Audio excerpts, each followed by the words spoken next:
लो बच्चों, चलिए प्रश्न पढ़ते हैं। प्रश्न दिया है, निम्नलिखित में से कौन सी प्रक्रिया अपघटन का सही विवरण देती है? विकल्प ए है विखंडन, केंचुए जैसे जीवों के द्वारा पूर्ण होता है।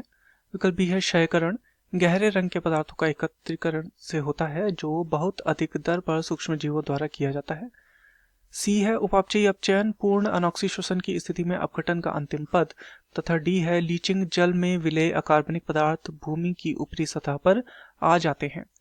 तो इस प्रश्न में हमसे अपघटन के विषय में पूछा गया है। यहाँ पर हमें विभिन्न विभिन्न प्रकार के यहाँ पर विवरण दिए गए हैं और हमें बताना है कि इनमें से कौन सा जो विवरण है वह सही रूप से परिभाषित है। तो इस प्रश्न की जो मुख्य अवधारणा है यह अपघटन के विषय में है। तो जब हम सबसे पहले अपघटन को ही समझते हैं कि अपघटन क्या होता है। अपघटन वास्तव में एक प्रक्रिया है जिसमें जो जटिल कार्बनिक पदार्थ होते हैं वो टूटते हैं सरल कार्बनिक पदार्थों में। जटिल कार्बनिक पदार्थ क्या होते हैं? टूटते हैं किसमें?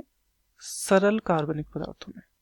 सरल कार्बनिक पदार्थ में ये क्या होते हैं? ये टूटते हैं। तो ये अपघटन की प्रक्रिया होती है। अब यहाँ पर विकल्पों के आधार पर देखते हैं क्योंकि हमें बताना है कि इनमें से कौन सा सही विवरण है। विकल्प ए है विखंडन, केंचुए जैसे जीवों के द्वारा होता है। तो विखंडन बिल्कुल, केंचुआ क्या करता है? कार्बनिक पदार्थों के छोटे छोटे खंड कर देता है, खंड करता है, और इस प्रक्रिया को हम क्या बोलते हैं? विखंडन बोलते हैं। तो ये बिल्कुल हमारा सही विवरण है।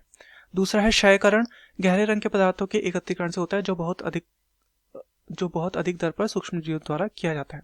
तो इस प्रक्रिया में पदार्थ का क्षय होता है, ना कि एकत्रीकरण। तो ये क्या हो जाएगा? ये हमारा गलत हो जाएगा।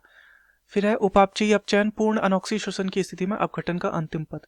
तो इसमें क्या होती है? इसमें बहुत सारी जैव रासायनिक क्रियाएं होती हैं। बहुत सारी क्या है? इसमें जैव रासायनिक क्रिया सम्मिलित है। तो ये भी हमारा क्या है? गलत हो जाएगा।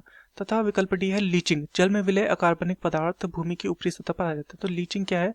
लीचिंग में क्या होता है कि मिट्टी के पोषक तत्वों का निक्षालन देखने को मिलता है।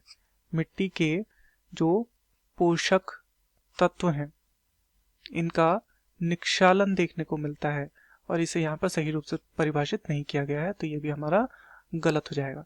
तो दिए गए प्रश्न का सही उत्तर होगा विकल्प ए, विखंडन केंचुए जैसे जीवों द्वारा पूर्ण होता है। मैं आशा करता हूँ आपकी यह समझ में आया होगा। धन्यवाद।